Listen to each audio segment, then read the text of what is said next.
ഇപ്പോൾ കൊല്ലത്ത് വളർന്ന് കൊല്ലത്ത് തന്നെ ബിസിനസ് ചെയ്ത് വിജയിച്ച ഒരാളാണ് താങ്കൾ. അപ്പോൾ പൊതുവേ ഈ കൊല്ലത്തെക്കുറിച്ച് പറയുന്നതെന്ന് വെച്ച് കഴിഞ്ഞാൽ ഒരു ഇൻഡസ്ട്രി ഫ്രണ്ട്ലി അല്ലെന്നാണ് കേൾക്കുന്നത്. കാരണം എന്ന് വെച്ച് കഴിഞ്ഞാൽ ഇപ്പം കമ്പാരിറ്റീവ്ലി നമ്മൾ എറണാകുളവും തിരുവനന്തപുരമൊക്കെ എടുക്കുകയാണെങ്കിൽ കൊല്ലം അത്രമാത്രം സ്ഥാപനങ്ങളും ബിസിനസ് ഇൻഡസ്ട്രികളും വളരെ കുറവുള്ളൊരു സ്ഥലമായിട്ടാണ് എനിക്ക് ഫീൽ ചെയ്തിരിക്കുന്നത്. അത് മാത്രമല്ല ഇൻഡസ്ട്രികളെ സപ്പോർട്ട് ചെയ്യാത്തൊരു സ്ഥലമാണെന്നൊക്കെയാണ് പൊതുവെ പറഞ്ഞേക്കുന്നത്. എന്താ താങ്കളുടെ അഭിപ്രായത്തെക്കുറിച്ച്? സാറേ, ആദ്യ കാലങ്ങളിൽ കൊല്ലമായിരുന്നു നമ്മുടെ ഇൻഡസ്ട്രിയൽ ടൗൺ അല്ലെങ്കിൽ ഇൻഡസ്ട്രിയൽ ജില്ല എന്ന് പറയുന്ന കൊല്ലമായിരുന്നു. ഫോർ എക്സാമ്പിൾ ഇപ്പോൾ എടുക്കുകയാണെങ്കിൽ ആദ്യത്തെ ഏറ്റവും കൂടുതൽ ടൈൽ ഫാക്ടറീസ് ഉണ്ടായിരുന്നത് കൊല്ലത്ത്, ഏറ്റവും കൂടുതൽ മാച്ച് ബോക്സ് ഫാക്ടറികൾ ഉണ്ടായിരുന്ന കൊല്ലത്താണ്, ഏറ്റവും കൂടുതൽ സാമിൽസ് ഉണ്ടായിരുന്ന കൊല്ലത്താണ്. ഇപ്പോൾ ലാസ്റ്റ് ഏറ്റവും കൂടുതൽ കാഷ്യൂ ഫാക്ടറീസും കാഷ്യൂ ഓഫീസേഴ്സും ഉള്ള ഇൻഡസ്ട്രി കൊല്ലത്തായിരുന്നു. സാമ്പത്തികപരമായി ഏറ്റവും മുന്നിൽ നിൽക്കുന്ന ജില്ലയാണ് കൊല്ലം. അതിലുപരി ദൈവം കനിഞ്ഞനുകരിക്കുന്ന ഒരു ജില്ലയും കൂടെ.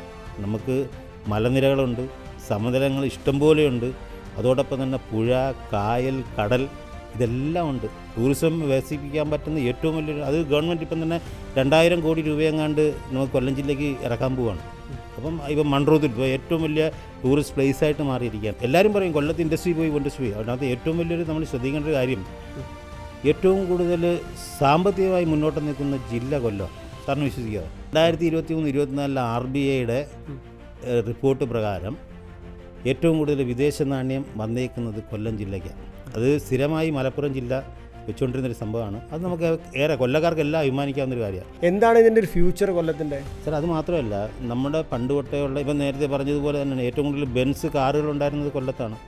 അതുമാത്രമല്ല സാർ, എവിടെയൊക്കെ ഫ്ലറിഷ് ചെയ്ത് കേരളത്തിന് പുറത്തും ഇന്ത്യക്ക് പുറത്തും ആൾക്കാരുണ്ടോ സാർ ശ്രദ്ധിച്ച് നോക്കി അറിയാം, അതിലെല്ലാം കൊല്ലക്കാരുണ്ടാവും. 25% ആൾക്കാർ കൊല്ലത്താവും.